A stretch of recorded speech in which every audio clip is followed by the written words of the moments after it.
nak beli rumah in 2024, ni 5 benda yang korang kena tahu sebelum beli dalam masa 1 minit. First adalah location.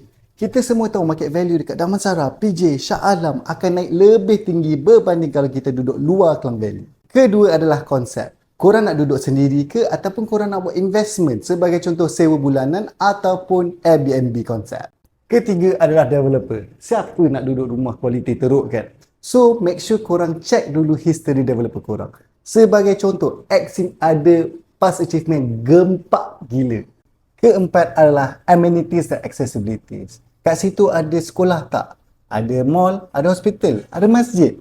Senang tak nak keluar masuk kawasan tu? Ada MRT ke? LRT? Dan terakhir adalah price point. Kita semua nak beli rumah semurah alam, tapi kita kena realistik.